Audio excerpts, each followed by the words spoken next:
Hello, friends. It's Lori from the future here with a little spoiler warning for you. This episode, we are discussing The Tainted Cup by Robert Jackson Bennett. And since that is a brand new book and it is also a mystery, it is quite spoilable. And we are going to spoil it early, even in the plot summary. So if you have not read this one and you don't want to be spoiled, then you probably want to skip this episode until you have read the book yourself. Thanks. Bye. Hello. Hello. Hi. You're listening to Hugo Girl, a podcast where we read Hugo Award-winning books and other things. My name is Haley. I'm Lori. I'm Amy. This month we read The Tainted Cup by Robert Jackson Bennett, which won the Hugo this year. Yay! Yay. Congratulations. We were there. We were there. Do we have any housekeeping? That's the interesting year of award fact. We were there. Yeah. And he was not. And he won, and we did not. Maybe we shouldn't go, and then we'll win. Oh. What? That's what happened in That's Shanghai. what happened. We didn't That's go, true. and then That's we true. won. That's All right. true. No one will see us But we next have a- time, assuming. Very light housekeeping. We heard from Juan about the Red Shirts episode. We actually heard from several people about the Red Shirts episode. They liked it. Good job, Kevin and fellas. Yay, boys. We heard from Juan and an abridged version of the email. Juan said Scalzi's inspiration for Red Shirts was working on Stargate Universe. He was a consultant and reviewed scripts. One script said, quote, "A red shirt walks in and said person is killed off." That started it all. Juan also says he really enjoyed the con report, and he says keep up the dog reporting, and the cat report worked well too. Yay. And then the other thing is we have a Discord. Hey. So we'll put the Discord joining link in the show notes if you'd like to join the Discord and say hi. There's lots of cute things. It's adorable. It's a fun time. It is. Everyone's Wholesome nice. vibes only. The only rule is be nice. Yeah. Yeah. Or you get ejected. No. I've never seen Stargate. Oh, I watched it on TV from time to time. Like if I not like I watched one episode at some point. yeah, I would sit down and watch it if it was just randomly on. MacGyver was in it. He was? I think so. Man, this is like a big black hole in my sci-fi knowledge, I guess. So brush up, and then you can Gotta brush kick up. everybody's ass at trivia next year. I'll be in Stargate trivia next year. In sci-fi trivia, when you do the TV shows, then you'll be like, "Yes, I have Got it. I have everything I need." Trek, I'm on it. Gate. I also need to Wars. I need to watch Red Dwarf too. Those are the two Babylon things. 5. Okay, and that too. Maybe I haven't watched anything but Star Trek, it turns out. Battlestar Galactica. I've watched that one. Yeah. That's it. Cool. If I forgot something, sorry. That's it. All right. We forgive you. We're gonna summarize this fantasy mystery, two of my least favorite genres. Here we go. Actually, I enjoyed this book. All right. The Empire of Kanem faces attacks from the sea by leviathans, and their entire society is geared toward the building and maintaining of huge seawalls, kind of like the Night's Watch in Game of Thrones. There's a very complex federal service bureaucracy consisting of the Iudex investigation, the Legion, Army, Apoths, science, and then some engineers. But this is a mystery, and we have a young detective named Den Cole who's been augmented to have perfect memory. He works for Anna Delabra, an eccentric Sherlock Holmes type. When a local officer dies at a gentry estate by having a tree burst forth from his body, the investigation starts. It takes our duo to the city of Talagray, where they find 10 engineers have also died in the same manner. They figure out the cause is dappleglass, a biological weapon that once got out of hand and destroyed an entire canton before it could be contained. But who did it and why? Turns out it was a woman who was from the canton that was destroyed, and she was assisted by a civil servant who wanted to get even with the evil gentry. Den gets a boyfriend. The end. Hey. I mean, yeah. Yeah, that's about it. Yeah. There's a lot more details, but we'll talk about the big ones, but that's the bird's eye view. I liked it as all killer, no filler. Yeah. And there is a lot of killer in this book. A fair amount of filler, too. Goodies. Goodies from Goodreads. I have two good ones, but I'll let y'all go first. I was just amused when I was looking for these because the bad reviews are so apologetic. So apologetic. And I don't know if it's because, like, people really liked it or if it's because the author is still hanging out on Yeah, I wonder if the newness of it is Yeah. part of that. It was notable. Yes. It was hard to find something contrite, how contrite people were. No ad hominem attacks, just, it's not for me. Yeah. I'm sorry, it's not for me. I've got one. I have some. I think my favorite one was Katabatsa, who gave it 2 stars on Goodreads, said, "If I was being objective, I'd give it 4 stars. I am not being objective." Oh, I saw that. I have a 2-star review from Jana, and I have abridged Jana's review. Oh, I had this too. I took it out of ultimately because I couldn't. Jana hates men. I love heads it. or tails of it. Yeah, I got your ad hominem right here. Murder mystery meets Attack on Titan fan fiction? Half joking, I don't know either, girl. They kept talking about Titans and walls. Goodbye. It's written by a man, so I wasn't expecting much anyway, but overall not completely unbearable, I guess. But I was winning the I don't give a fuck war so bad with this one. Like 2.75 stars, almost 3, but not quite. That's honestly kind of how I feel. Yeah. Another part of that one that you left out that I will add in is also the main character was a man, unfortunately. So from the first page, you were already losing points. And then I truly agree with this part. She goes, also, the names in this book were ugly. Okay, yeah. I have a whole list to go through. Jogolthin. Why? I call her Jojoba. So I have made a list of oppressive fantasy feeling things. Me too!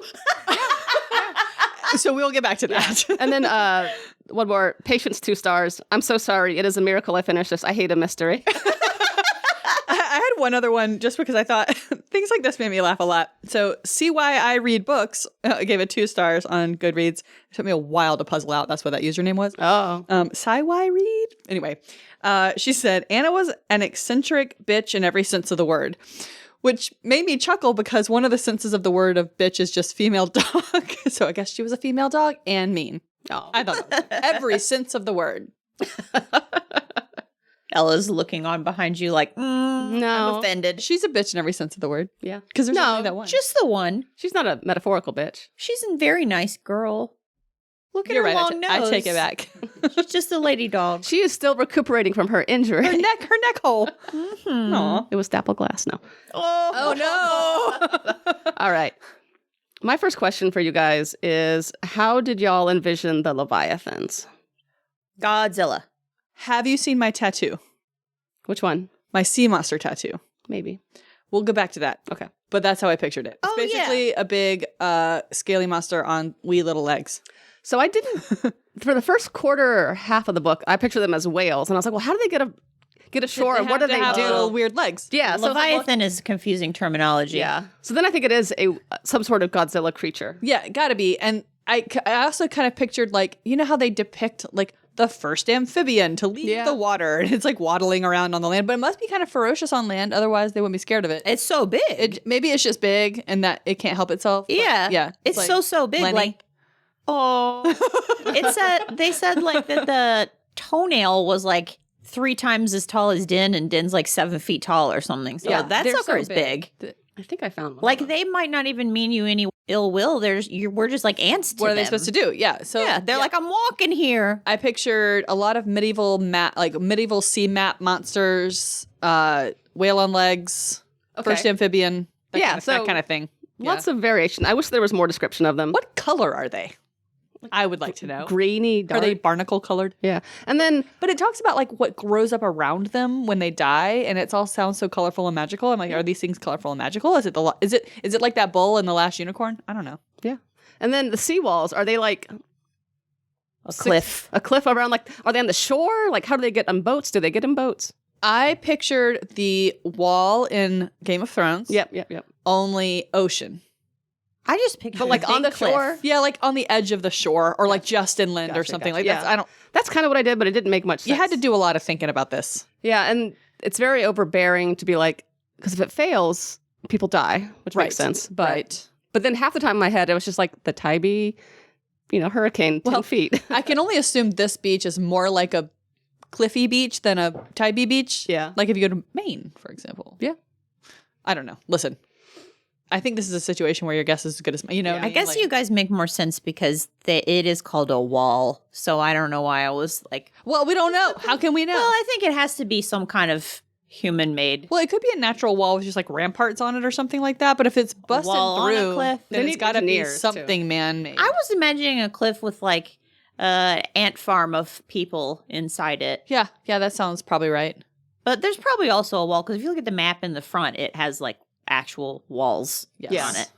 Kind of like the Great Wall of China, but maybe bigger. Yeah. On top Only of a cliff. Make it beach. With an ant farm. Oh, everybody there is Ken. Their job is Job is wall. Their job is breach.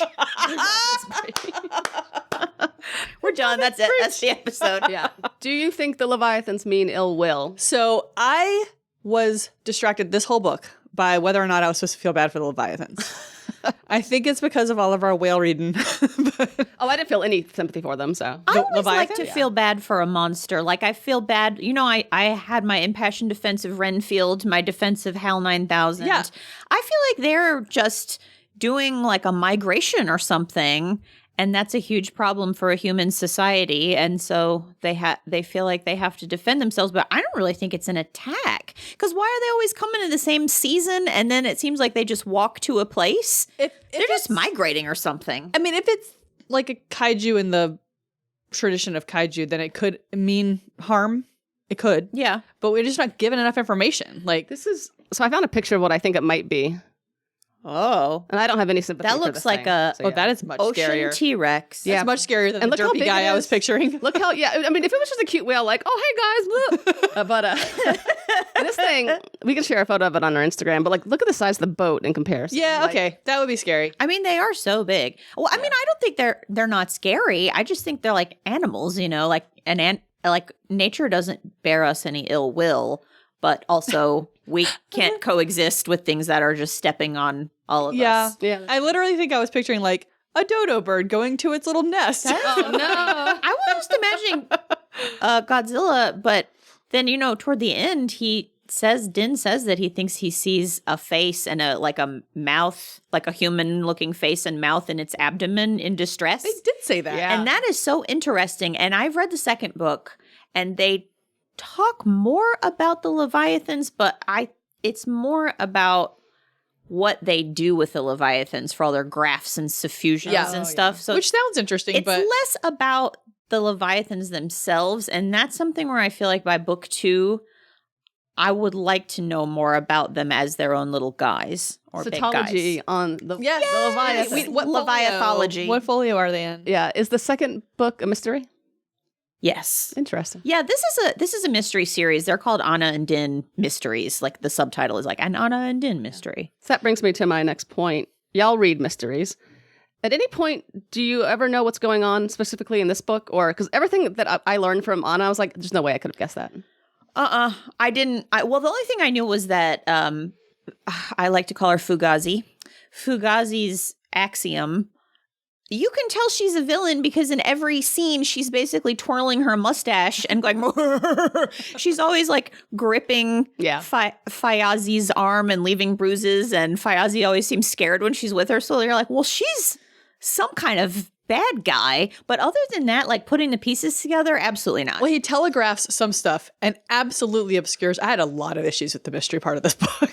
Is it because you didn't like it, or I mean, is the it hard? story, like the mystery itself was fine. Like I liked the figuring out how the dapplegrass got in and killed people. Like that part was interesting. The dapplegrass idea was interesting. Like that whole thing was, and I liked the little political machinations. Like whatever, that all's fine. But the way that the puzzle pieces are revealed was really frustrating to me, because normally when you're reading a mystery, you're sort of like you get breadcrumbs and you are trying to put them together, and you're kind of learning things as the characters learn them. That's what I figured mysteries were supposed to be like. But you're learning them like alongside them. You're not sitting there and getting a onslaught of information. Anna just tells you the mystery. That's what Exactly. this So book like is. over the course of the book, it's like you get that happens sometimes, but not all the time. And then at some point, inevitably almost, Anna comes up and says, here's all the stuff you missed, and here's all these logical leaps I made that you would never have made. And also, I'm not going to tell you everything right now. I'm going to tell you some later. I mean, I will quibble with that interpretation, though, because I think that's exactly what Sherlock Holmes does. He's like, well, I just knew what region that mud was from that I saw in your boot. And it's like, no one else would know that. And then in Poirot mysteries, which I love, there is very often a chapter toward the end of the book where the title of the chapter is Poirot Explains. Where he likes to get everybody together at a dinner table and explain it all. I think I'm better with it. Okay, I think what didn't work for me here that works in Sherlock Holmes and works in Agatha Christie is that the bits she uses, the bits they use to explain to you what has happened are bits you have been given over the course of the book, right? And I feel like sometimes Anna comes up with like that.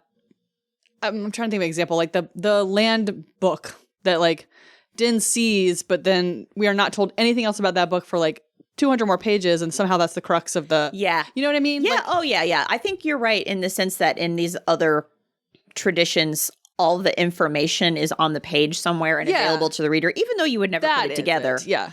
But I also think for me, I've never guessed what's going on. I've never known who the killer is in an Agatha Christie mystery. I just sort of let them wash over me, but I find them very charming in a way that this was not charming to me. And I actually don't super care for Sherlock Holmes mysteries. I don't find them charming. I don't really like I don't dislike them, but they don't do for me what an Agatha Christie mystery does for me, because usually the characters are funny and they have lots of tea and they have some witty repartee, and I like that. And for me, this didn't have that. And I think, honestly, I don't mind a mystery, but when I'm reading them, it's less about finding out who done it and more about just the journey with those characters. And I think reading this helped me realize that it's less about the mystery and more about, I just actually like the way she writes and I like those characters. Yeah, I like a good yarn. But I also think that this is trying to do too much in the mystery. So I made a list.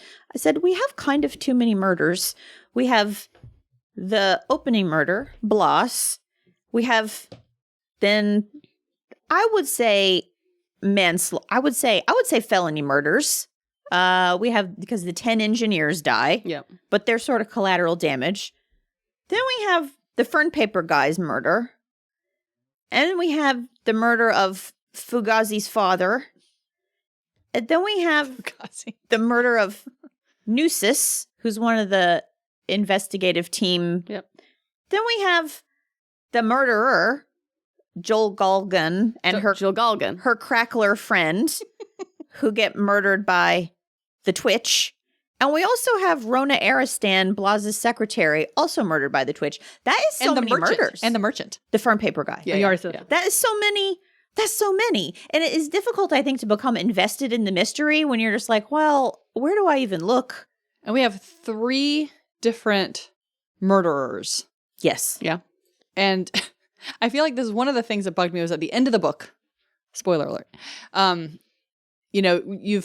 given us her theory about the Twitch, right? And then they have the little fight with the Twitch and the Twitch runs off. And then there's like a second ending where we find out that, what's his name? Yuhad? Yes. Was also involved. Yeah. Because of morals? It reminded me of the end of American Gods, where it has like 3 or 4 endings, and you're like, okay. I don't know. It just bothered me. But. Yeah, so for me, not knowing a lot about mysteries or what they're supposed to do, really, I was just like, every time there was a conversation with Anna, that was just the plot. Like, there wasn't a mystery for me, it was just plot. I wrote this a lot. It was like, you would get these blocks of text that were like a recap of what these people who are talking should already know. Mm-hmm. Yeah. They just went through it and now they're telling you. Especially the engraver parts when he's like, and then everything that I just saw, then I told Anna. And sometimes, I mean, it wouldn't always do it, but a couple times it would re-summarize. And I was like, I already read that. Pacing issues, a lot of thin writing. Like there were a lot of issues.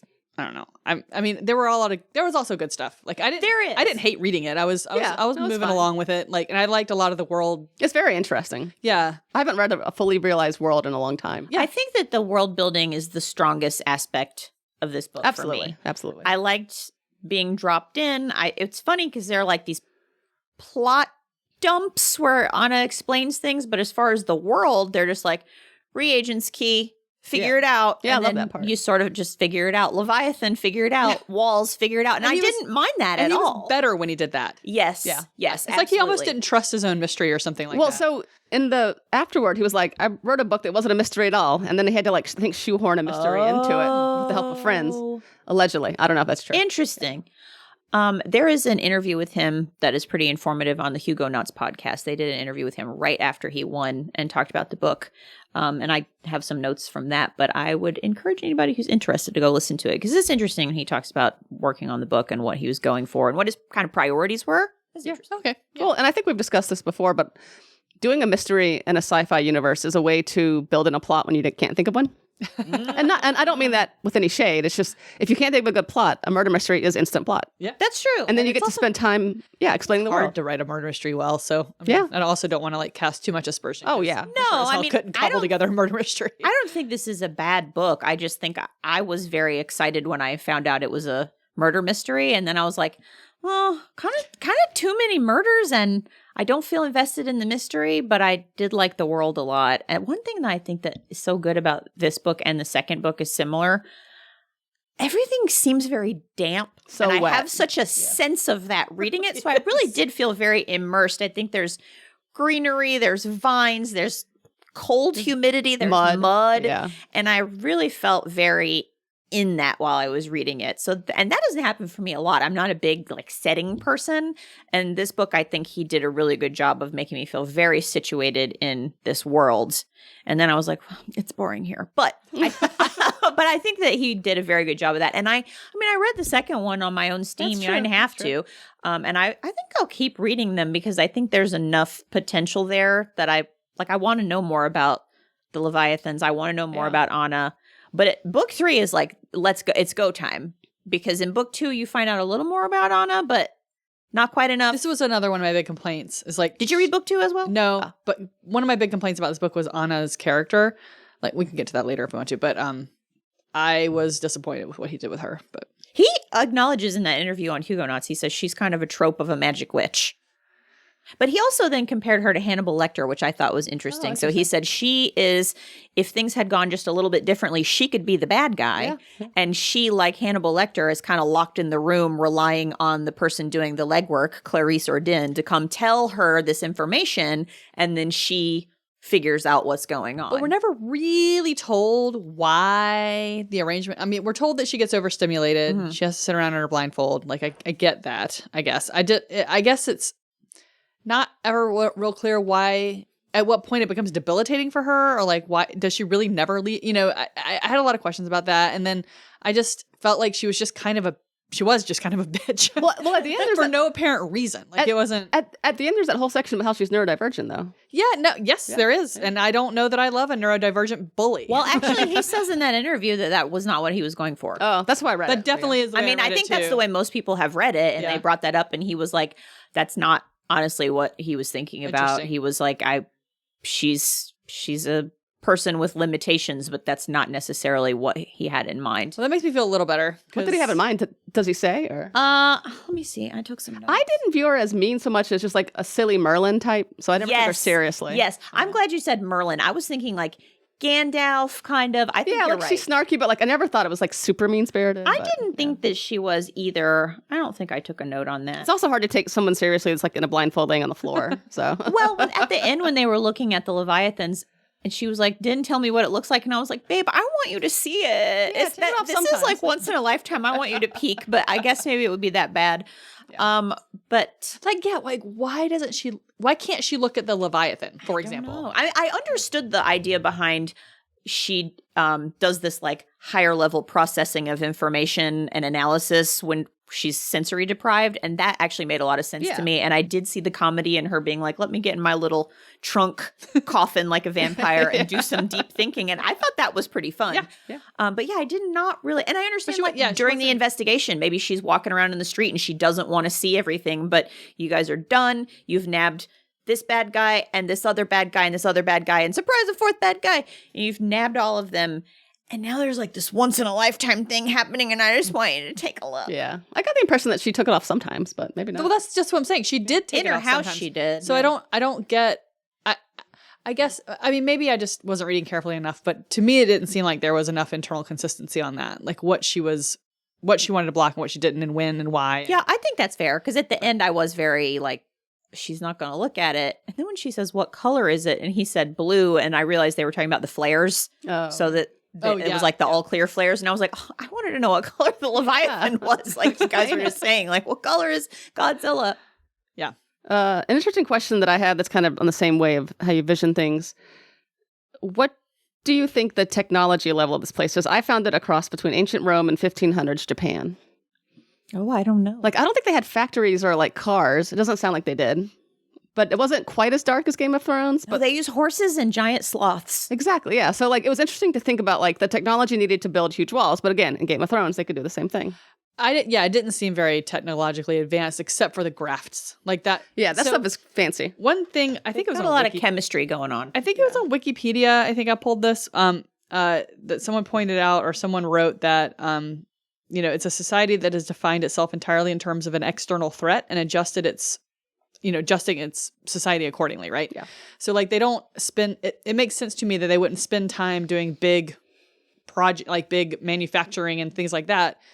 At least not where we had our setting, right? Right next to the... It's unclear if it's an island or just part of a continent. So I am curious, as you move inward, if there's more of that kind of thing. Because they do have to mass produce things like the graphs and, I mean, I'm sure these reagent keys are made somewhere. They're making spears somewhere. So and the wealthier regions are the farther right. in So I'm you thinking get. there must be more going on there, but I don't know if they have an internal combustion engine, for example. No They haven't made video recorders that they use on the edge of the water. So otherwise we wouldn't need this den guy. Yeah. And I think the fact that, there's in the first couple of pages, the reagent key like twirls the vines around. It's more like a magic-based economy, maybe. I don't know. Yeah. It is an interesting blend of science and magic. I like that about it. I like it when that science the is the magic magic. feels very scientific. Yeah. I like it when the science is the magic. Yeah. I think in that sense, for me, it worked more almost like science fiction than fantasy. Yeah, I agree. It was giving Annihilation in some ways. Yeah. Oh, absolutely. You know what I mean? Like, So I was reading reviews and somebody called it biopunk, and I think people throw the punk around though. Yeah. Like there's biological I elements. don't know if I would describe this book as punk. But Yeah, but like, so there's like, there's cyberpunk obviously, but then you also have like climate punk or solar punk, and like sometimes I'm like, you gotta stop adding punk to things. Stop trying to make punk. Yeah. Yeah. I like thinking about remembering everything forever. So I read this and I read the second one and then I just reread this, and having read the second one and then gone back and read this, I wondered if there are some little breadcrumbs about that, because they talk about it in this book where the older engraver is like, things are going to go to shit for you eventually. Like you can't forget all these things. And then other people are like, oh yeah, they have a hard time in this area in particular, can't forget the things that they've seen. And Din's like, oh, when is that going to come for me? So in this book, we see Din get a crush on the one guy. They hook up at the end. And that's like the extent of relationships that he has, romantic or sexual relationships. In the next book, this guy fucks. I mean, I got the impression he wanted to fuck in this book too. well, yeah, he wanted to. There was that one time when But we didn't get they quite were there yet. flirting, Yeah. and then there's like a one-time thing. In the next book, Anna is like mad at him because he's staying up all night fucking all the time, and she's like, I told you to get some sleep. And he's just staying up fucking. And I was like, well, I guess I learned something new about Din, because I feel like even though this is first person and I like first person narratives, I didn't feel like I knew much about him by the end of this book. Yeah. So then in book 2, I was like, okay, well, now I know that he's very horny. Yeah. But coming back and reading this, I wondered, there's that scene where he's in Fugazi's hall and she's trying to have her courtesan seduce him. Mm-hmm. And it's so funny because she lifts up her dress and starts flapping her vagina Auras. air at him. It's so fun. It was so funny to me to imagine she's like wafting herself at him. But then later in the book, he's talking about how he keeps trying to clear that memory out of his head because it's just there and he can't get rid of it. Interesting. And then I was thinking, in light of the second book, where he is just boning and boning and boning constantly, is it because of that? Is it because that is always turned him? everything is present for him? He's almost like Paul Atreides. Yeah. Because nothing fades, nothing gets corrupted by time. Everything in his mind is preserved perfectly. So it could almost be like it's always happening. But people who have eidetic memories don't their personality isn't altered by That's not the things. same thing as this, though, Amy. This is magic. That's not the same thing. Okay. This is just magic, though. Okay. He can't. So he was just talking about trying to forget it. And then I wondered if that was why he's such a hornball in the next book. I wonder if, because he's only sniffing things some of the times though, right? Like, I wonder if the things that he sees that aren't sniffed aren't as strong. Yeah, that is true. But he was sniffing her. Yeah. But then he doesn't go back and sniff her. I don't know. Maybe I'm reading too much into it. I thought maybe it caused a change in his personality. And it reminded me of that episode of Doctor Who where Arya Stark gets a Time Lord lifespan, but she still has a puny human brain, so she can't remember anything, including what her name was even. True. All right. We only get knowledge about the complex bureaucracy. I have no idea how women are treated. Good, I assume, since they're in the bureaucracy. But what do y'all think? Yeah. This is kind of getting into my misogynist moment, but I did not like how they talked about Callista. Like, Din was like, she's got a lot of makeup on. seems like she's more interested in looking good than anything else. This was one of the weirdest. Wait, is that the same person? Hold on. She's the one with the oyster dust on her eyelids. The oyster dust, yeah. That was giving the Capitol from Hunger Games. Oh, yeah, her. And there was also a part where he wrote that he was writing about that weird housekeeper. Oh, He said something along the lines of, he talked about the paint on her face, and she had her painted nose high in the air, and he said, I saw gaps in the paint on her face. Evidently, she didn't often make such hysterical faces. They are super mad at every woman who's interested in her appearance in this book. Well, I was trying to Interesting. I was trying to decide if he meant that literally. Like, do they actually paint their faces in this society, or is he just calling makeup paint? I did not know. I think that's a good question because when they talk about thinking that the axiom is leaving bruises on Fayazi's arm, they say he noticed some paint on her sleeve as though she had tried to cover something on her arm, and then they're like, "Oh, I saw a white smear on her sleeve. She must have bruises. She must be trying to cover them." Like it's a lot of leaping. There's a lot But of leaping. I think you probably are onto something that makeup and paint are interchangeable. Or that's just the word he's decided to use for makeup. Like, it's really hard to say. It's like, this is my name day. This is my life day. I mean, I will say that if it is because some of the, like you were saying, some of the imagery is sort of Japanese inspired, like tatami type, like the paper fur walls and stuff like that. So possibly they're painting their faces like a geisha or something like that. I mean, I guess it's possible. I would call that painted, not just makeup. I mean, and the common refrain of painted ladies, it's been a metaphor for makeup. Well, that's why my brain kept going to, if he chose paint for makeup, there's a lot of connotations there. I don't know if he painted lady meant. But the fact that he used that and the word hysterical in the same sentence was just like, that was a lot. They're also very mean about Fayazi's aesthetic Well, the first time alterations. she shows up and Anna calls her a bitch or something like that, I was just like, really? I mean, I think my charitable interpretation of that is Anna has a history with the Haza clan. Yeah, and they are awful. Do we ever learn about that? No. So, I mean, it's all we have is her just seeing this pretty girl and going, bitch. Yeah, and I imagine that also what they're getting at is like these alterations that are not useful, whereas they think of theirs as useful. But I'm also like, this lady can be purple and whatever if she wants to. I was annoyed by the constant description of her sheet of silver hair because I was like, this is exactly Fleur Delacour. I wrote that in the margin. I was like, oh, we have Fleur. Okay. Yeah, like we've got a little gorgeous. We got a little walk on. I mean, hair. why? But a sheet. It was exactly the way J.K. Rowling wrote also, Fleur Delacour. It's also Princess Amalthea in The Last Unicorn. Does she have a sheet of silver? She sure does. Yes. I've never seen The Last Unicorn. Oh, the book is so. The book is amazing. It has quite an oppressive fantasy feeling. But There's a reason I haven't seen it. The book is like weirdly self-referential and funny. I thought it was so funny. I think It's a cartoon, or well, the movie version of it is gotcha, it's like animated, but it was very formative to young Amy Sally. Me too. It's quite scary at times. Like it's that I don't know. I could go on and on. Maybe we'll read it one day. I didn't know it was a book until a couple of years ago. It wasn't until we started doing the podcast and I was on genre Twitter and then people were talking about the book and I was like, oh, there's a book. And I read it immediately and I really thought it was wonderful. Yeah, people love it. I just haven't seen it. Beagle, isn't it? Who? Hold on. When did it come out? Like the 80s? I don't remember. That's not 80s or 90s. Yeah. It is, it has a scene about Taco Tuesday. Oh, so it's like modern. Really out of nowhere and very funny. It's Peter Beagle. Yeah. Who I like. It's 1968. Oh, wow. Oh, yeah. Okay. the movie, I guess, movie was in the 80s, 80s. 90s. Okay, yeah. The Last Unicorn, now that I'm a woman. So good. Sorry. I realized I don't have as many feminist or misogynist moments because I got this book from the Hugo list or whatever, and I could only download it as a PDF, and so I couldn't. Yeah. It was really hard to read. I had to I ended zoom up in on every buying page. I have the same situation. Well, before we move on, I wanted to talk about the oppressive fantasy feeling because I was thinking about you the whole time I was reading this book. Me too. Of all the things you would hate. And I decided to do a forensic analysis of whether you could determine like what creates oppressive fantasy feeling and what doesn't. So right?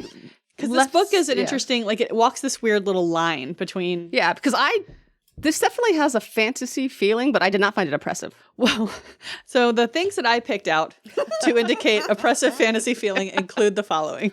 Okay. Also, by the way, I was with somebody the other night, and they were like, how do you define a oppressive fantasy feeling, and I couldn't. I had to text It's you like guys. porn. It's and like then porn. But it's like porn. You know it when you see it. You know it when you see it. So the use of the word horseflesh That was up there. and scribehawk was immediately. Scribehawk. I didn't notice either one of those. Units of measure like small span. Oh, got those. Yeah. Different month names, animal names like sea kips, slothics. I don't know why, but that did it for me. Sentences like the Leviathan has been felled. Yeah, that's that. Different money. Although they called money talents in this, which at first bothered me, but then I remembered that That's a thing. Ancient money was Yeah. called. Yeah. Spyglass sot bars, a strip of parchment with a length of ashpin. And names that don't sound right when you actually say them out loud. Yeah, but not in a fun way like a Star Wars name. So the funny thing is, we only have overlap with small span. I have 4 other things. Okay. Every time Miljen calls Din lad, Yeah. the verb ken, Yeah, I do not knowledge. ken it. Yep. The repeated use of the oath, Titan's taint. I Yeah. loved that part. And then when Din wonders if he was poisoned when he went to the Haza estate, and he says, I wondered if I had been poisoned, but I knew I had not tasted of her table. Yeah. Just say you didn't eat anything, man. Hadn't tasted of her table. I agree with all of those. I think because the magic tempers it a little bit from just like hardcore medieval, that it was less oppressive. And also being by the sea is always calming for me. Truly wild, though, that magic tempers the oppressive fantasy feeling. It doesn't make any sense. But like, but only the magic in this. It's being So if there was an actual wizard that showed up, that would be a problem. Haley by the sea. If there was more horses, done. Well, I think the magic in this book, since it is, it's transmitted by a tangible thing. Yeah. I think helps. Yeah, and It I helps love plants and garden suppress things. the oppressiveness. Yeah. Like it was. I have this in my Lord of the Rings section, but I was like, it doesn't rise to the levels of oppressive fantasy for me, but it does. But it definitely has a dirty, wet, cloudy atmosphere. dirty, wet cloud. It kind of reminded me of like the coast of Vancouver or something. Oh, More than like it's Seattle. the Shire. So yeah. It's definitely not the Shire. Yeah. And the language is at times annoying, but it's not over the top, I guess. It's not constant. And I at least could figure some things out, like small span and then span, foot. Okay. Yeah. There was someone on Goodreads who was so mad that they had miles, but then span and small span. That is well, silly. that kind of thing doesn't bother me. I was actually bothered a little bit because he spent so much time writing so many Long span. good words, and then he would have them saying, God damn it. And it's like, well, that's, what is God to you? I don't know. Oh, I hadn't even I don't know. thought about that. There was a little, again, it was a little bit inconsistent, internally inconsistent. And I do tend to notice those things just for whatever reason. I don't know. There were 3 instances of the use of the word skullduggery in this book, which really stood out to me. 3. Yeah. I mean, some of these words kind of overlap with like the feeling you get from Jonathan Strange and Mr. Norrell too, in terms of like kin and lad and I think since that book was so heavily grounded in like a real time and place, it didn't feel oppressive to me. it's not, but like it feels. But I could see why. Yeah, in my head, like it's kind of a similar kind of British, It was kind of gray and well, like I was just watching the 2009 Sherlock Holmes with my boyfriend Jude Law with the mustache. And I love a dirty, because it was so rainy and gross yesterday, like gray, that I just wanted to see it on screen. So it was cool seeing like dirty Victorian London on screen. I watched I Know What You Did Last Summer, the 2025 version. Any good? No. I watched The Great British Bake Off. I chuckled through it though. I have one more talking point, if that's okay, if we have time before we move on. I think that there's something interesting going on in this book about the function of government. And I think he was doing that on purpose. So in that interview, he was saying he was trying to create something that wasn't just like kings and lords, although we do have an emperor, so I'm not really sure where the emperor fits And they're in. so lucky to have the benevolent Stephanus or whatever. I was like, what? But he talks about how he was trying to show a government that in many ways tries to do the right thing and encourages service to the whole, because if they don't treat their society like a group project, the Leviathans are just going to stomp on everything. So they kind of have to. Yeah. They're forced into more cooperation than I think maybe a lot of systems are. It's like the end of Independence Day when they're like, we're all humans, we have to beat the aliens. Right. But then at the same time, there's still this problem of wealth equaling power. And then you see like, well, generally this society seems to be trying to do the right thing, but then they also, the wealthy close ranks and then prevent an entire cure for a pandemic, basically, and a whole province just gets wiped out, and they probably could have helped them and even stopped them from trying. So I think it's like asking these questions and showing some pros and cons. And what's interesting to me is that Anna just keeps harping on, this is why we need an empire. This is why we need an empire. And I'm like, what's her angle, man? Well, she kept saying, like things like, you are the empire, we are the empire. Yeah. But then she also has this line where she says, when the empire is weak, it is often because a powerful few have denied us the abundance of our people. Yeah. That's a great line. It's a great line. Good. And I think that, so that was interesting too, that like a certain part of the empire is being told to band together and do this sort of thing, right? Right. And I think it goes a long way to kind of explaining Yuhad's, is that his name? Yeah. Something his like motivations. Because if you have to live with this cognitive dissonance, He's got a great motivation, honestly. it's of course he's giving Luigi. I don't know. Yeah. that. Yeah. I was like, Luigi Mario? He is an Italian plumber. It's a me, Yuhad. Yeah. I needed a second. I had to thumb through the 2 Luigis that I know of.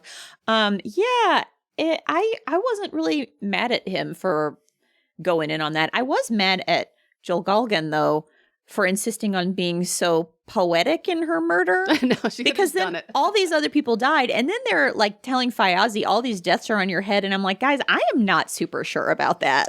Well, it is in the sense that, I mean, you can't know what would have happened if those engineers had been on the wall, but the fact that they weren't was a pretty big deal. But I don't think she had any way of knowing. Yeah, once you definitely felony once you murder. start killing people, Yeah. No, but I think she was told by her family, don't report that your dad died. Oh, And yeah. she didn't report it. and I'm then- sorry. I was thinking of Joljin. Oh no, that's what I. You're talking about Fugazi. Yeah, so they blame her. They blame Fugazi. Oh yeah, no, it's not her fault. And they're Yeah. like, all of these deaths are on your head, and I was like, I felt kind of bad for her. like, I guess the deaths are on her head in the sense of she's part of this family that set this whole thing in motion a decade ago, I guess. But it doesn't honestly seem like she just sat around being rich and didn't really know much of anything. Yeah. And so to say she was responsible for all those deaths in the collapse of the seawall, I'm like, I'm more mad at Joel Galgan. Oh, 100%. I'm not. Yeah, it's to pronounce it. It's like you're swallowing a pill. Joel, yes, that L before the G. Yeah. Joel Luga. Galgan. Jojoba.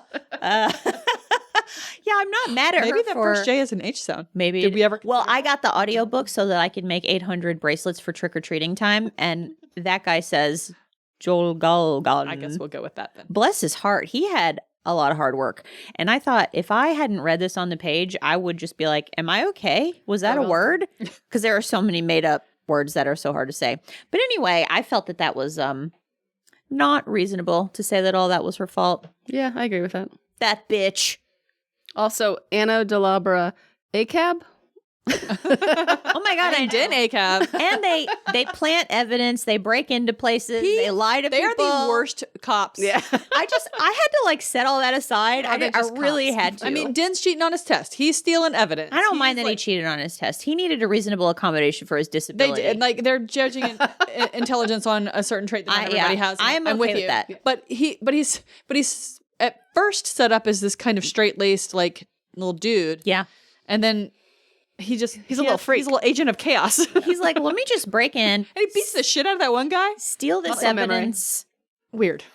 I'm going to steal this evidence, and then I'm going to replant When he it. steals the evidence, I got actually agitated. Me When he too. stole the evidence. And then he tricks poor Miljen into finding Rona Ariston's dead body, which happens all the time on Dateline, by the way, where someone will be like, hey, I can't get a hold of go my wife. look in Can there." you run over and check on her? And they send their murdered wife's own mother over to find her dead. It's terrible. Abusive. Terrible thing to do. Miljen in my head was like Tony Soprano. He was Duncan Idaho for me. Oh, yeah. Oh, lad, you young pup. he was Yuhad's assistant and war hero. I had to keep referring. Yeah, to he was like the army guy. our little cohort of Talagari people Oh my God, they all ran together. were Yeah. there's absolutely too many. indistinguishable to me. There's too many Yeah. murders and there's too many minor characters. Yeah. Like Callista, again, with my complaining about how they complain about her just looking nice. And then I'm like, what is her role in this book? And I think the only thing I could figure out that she does that moves the plot along is that she tells them that she was somebody's date to that party, and she told that guy that Haza had died, and then he tipped off the Hazas that it was known that the guy had died. I don't think we needed a whole woman and to be mean to her for wearing eyeshadow Yeah. just for that. When this is made into a movie or a television or a miniseries, do they still have miniseries? This is all going to be one person. Oh, I had exactly that thought. I was like, they are going to combine a lot of these characters. But I was also thinking, okay, on the TV show or the movie, are they really going to have Din sniffing things all the time? Because visually, I could see it's going to be so funny. I could see him that like some visual of it. I love that Is part. he going to wear a bandolier of little bottles of oils like the guys who sell essential oils downtown? So kind of, you know what that made me think of is the old timey dentists who just wore their teeth. The teeth they removed from people were all. Oh my God, everything. I do not know what you're talking about. I'm going to throw up. Yeah, what are that's you gross. talking about? Where is this? Like old West dentists, They wore they teeth? would ride around in carriages that had teeth, and then they would, and then the teeth they removed. It's possible. I read a book. that had Kevin's this in over it, there and nodding. and I've decided it's real. Is it real? Kevin's like, yeah, everybody knows the tooth stagecoach. Somebody call in if it's real. Yeah. I'm so upset. I know about the dentist. Oh, I know about the teeth in the walls, But wearing them on the person is a lot. But maybe. like a Yeah, the teeth Like a in the serial walls killer were just trophy. like a trash there's nothing can, new under the basically. sun. So And because they did that with razors too. Sometimes they open up walls and they're full of razors. like Amy's wall. Titan's taint. Do you have wall razors? I do have wall razors. I have 2 walls Oh, of razors. you've got the little disposal thing. I bet there's teeth in there. No, it's No, not it's big enough for flat. teeth. The slot that you put the razor through is real skinny. Razor thin. Razor thin. I didn't even realize that was a phrase when I was saying it. Then I heard it and I was like, that's a word. She's a poet. And I didn't know it. That's what it means. Another interesting thing, and this is just a quibble. He talks a lot about all these different races, but he never says what they look like. So I was like, all right, There's other races? oh yeah, there's Well, tons of people of Sazi different are races. pale and have Totally blonde missed hair. I know, That's- but I yeah, I know about that, like, because some of the sublimination, I made that word up. You become a sublime when you. it turns you gray. But Like, some of them turn you different sizes and colors and things. but he would but be I like, she doesn't look. Oh, that's true. And I'd be like, that, yeah. Ollie Sazi or Ollie whatever. patients. They look at. I feel like they only different really way. described Sazi people as having blonde hair. Well, the Ollie Yeah. patients also had a look. Yeah, Ollie them. patients. People from I made that up. yeah. The Ollie Pat? alopecians. Lilliputians. But like, and I also didn't want to be, making up races for people. But I was like, well, he says it, so maybe I should be like, do they look like they're Indian? Are they English? This goes back to that Yeah. problem I have with myself that when I read books, I just envision a bunch of white people until told otherwise. Yeah, Um, I just see names. I don't know if that's great to follow. I wonder if that's why when they were describing Sazi people as having blonde hair, to me, then I thought those are probably the equivalent of white people to us. And then I thought maybe there's a reason that he only described them as them over there, those other Everybody people else doesn't being have blonde. blonde. Yeah. But Yeah. it reminds me of a video I saw recently, and I can't remember who the guy was, but he was like, why, he was like, they say people of color, and he was like, but there are more of us than there are of them, so why aren't we just people and they're people of no color and we're just people? And I was like, This is a great Right point. on. This is a great so point. maybe that's what's happening here. Hegemony. All right, feminist favorite.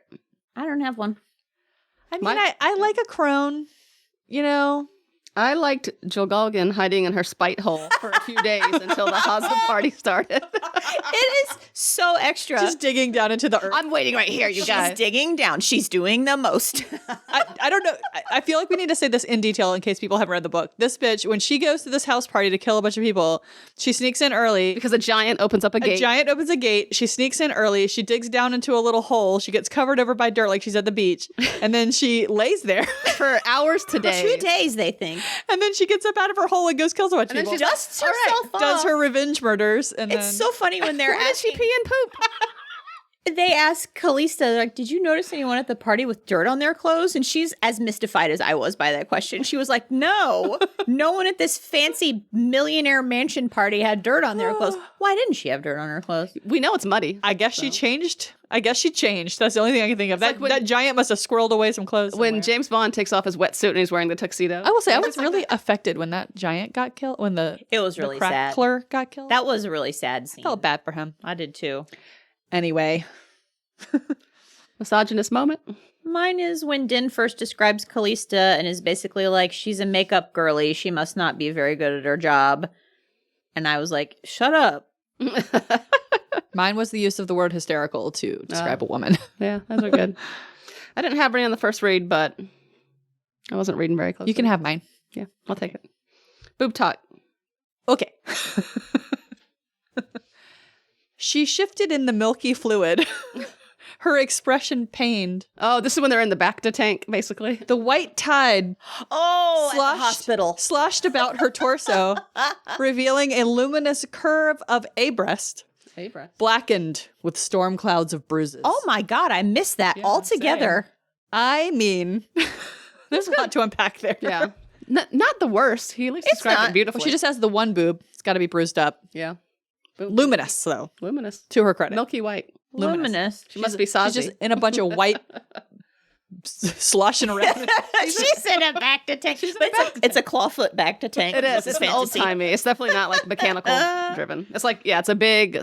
There was also a bunch of penis parade in this. Sorry. Did y'all have other boob talk? The only one I had already mentioned that I couldn't help lolling when the Plaisier fanned her gown at him. Her, what did he say? A thatch, a pubic A thatch. winking tuft of pubic thatch. Winking. Winking. I just can't stop laughing at her billowing her scents. And I know she's been like modified to, have extra pheromones or something, but it was just so funny to Maybe me. I should try that. She's like, smell that pussy did. I laughed out loud when I read it. And then he did though. He had a big reaction. He was like, all the way into the second book, man. He's not sleeping. his boner's hitting the table. So he specifically talks about that image in the second book? No, but he talks about it toward the end of this, like after he's out of that situation, and he talks about trying to clear that from his memory, and he's struggling to clear it from his memory. And so, and we don't see him being so horny in this book. And in the next book, the man is, he's insatiable. He's defying his master, Anna. She's like, don't go out and fuck tonight. And he's like, okay, I won't. And then he does.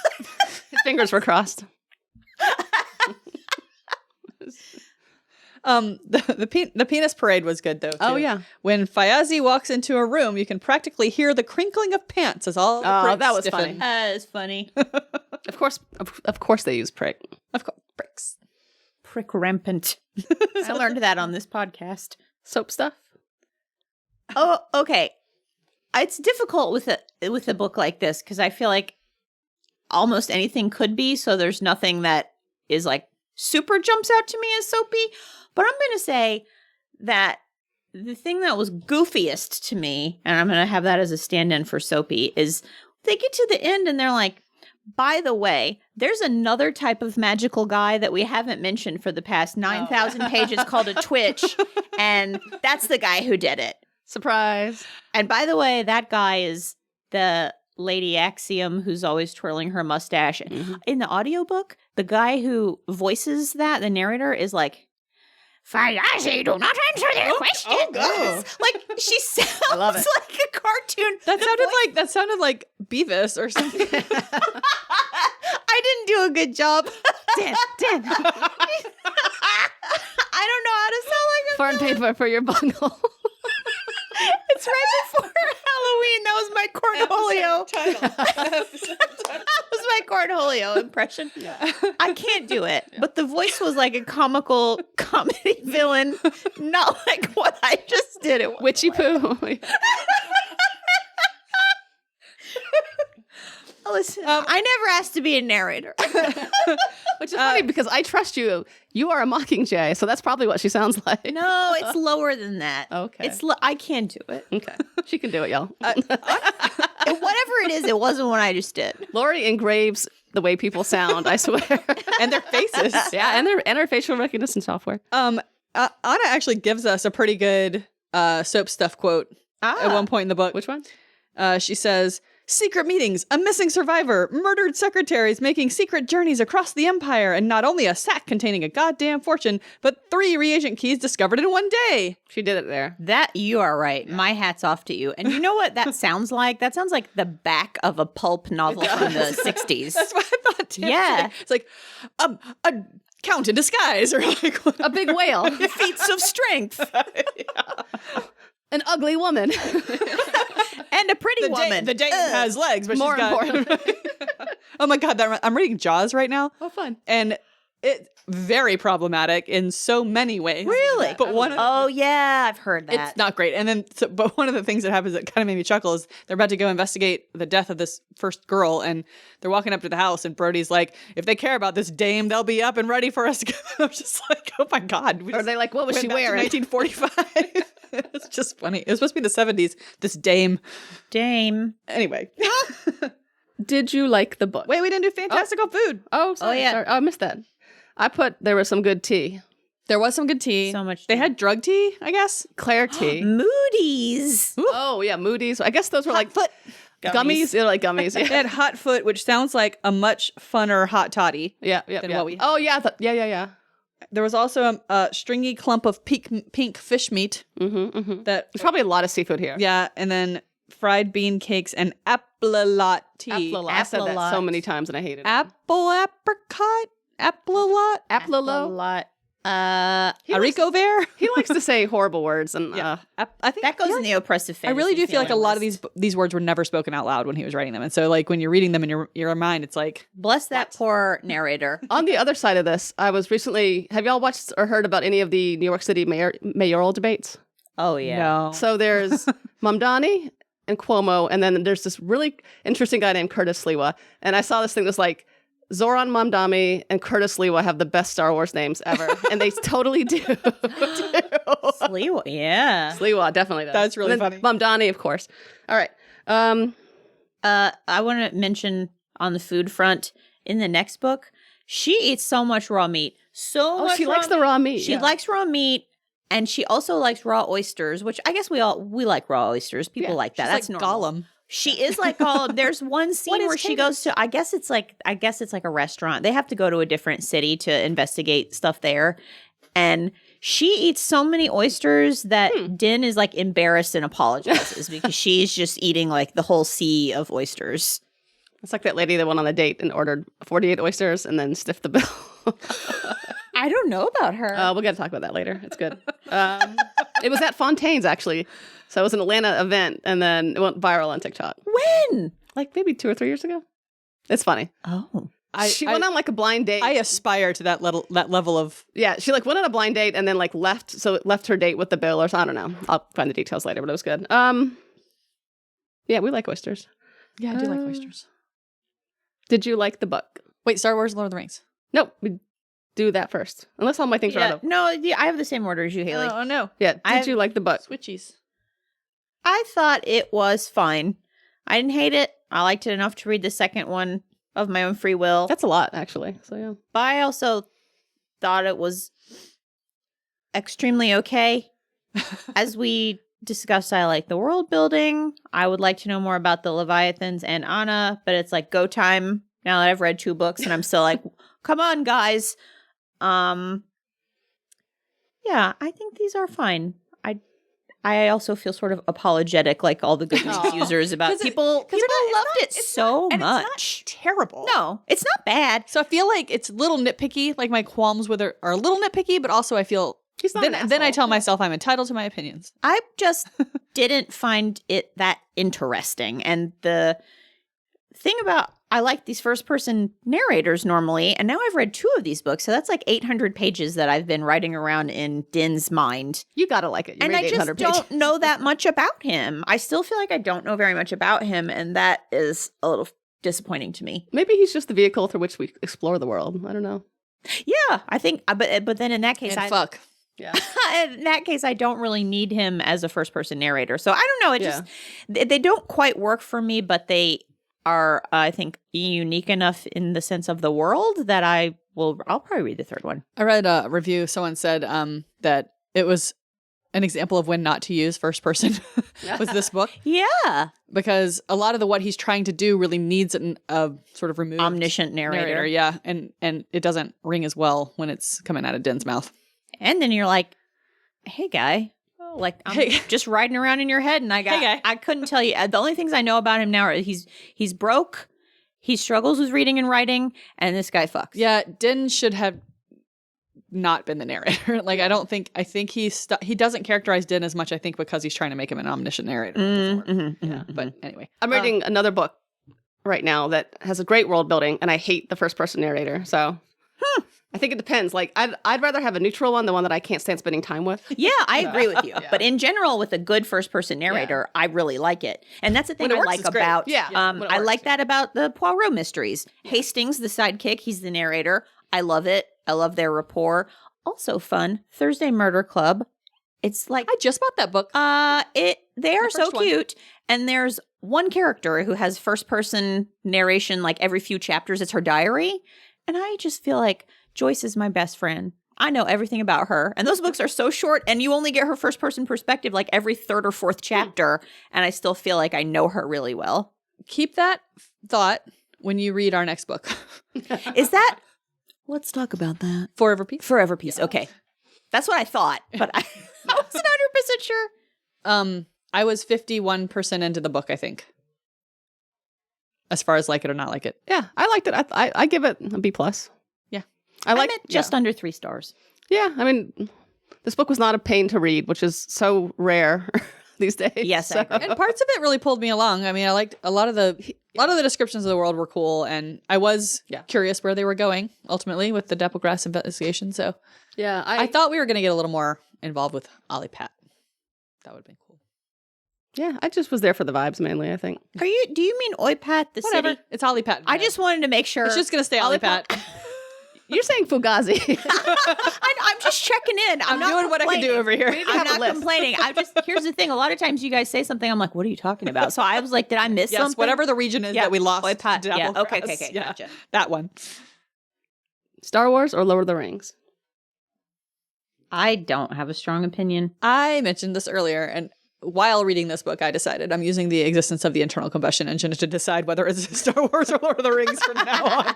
Since this does not have the internal combustion engine, it is Lord of the Rings. It's actually Star Wars because this is the Dagobah system, and it's just one big swamp. It is a thing about That one is funnier to me, so I'm going to vote Star Wars. Sometimes it's all about But I the do bit. like the internal combustion engine benchmark. How much horse flesh is my benchmark? One horse is fine, but if they're like horses and horses and horses and like stables. Also, horse flesh makes it sound like they're about to eat them.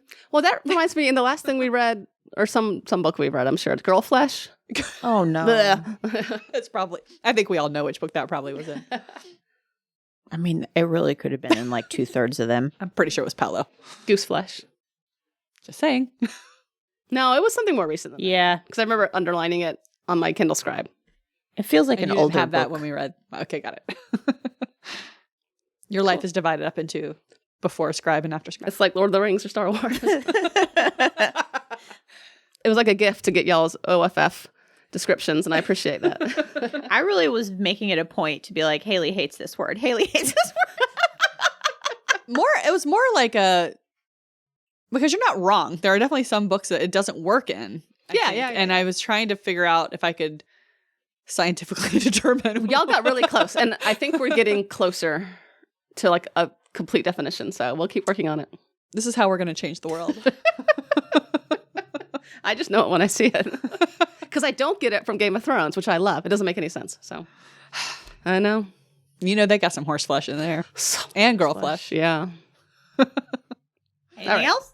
Nope. Next time we are reading The Forever Peace by Joe Haldeman. Yay. Yay. Goodbye. That's it. Bye.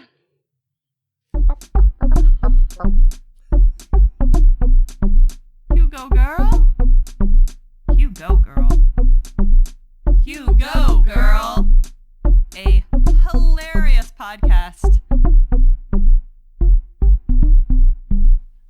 That's it.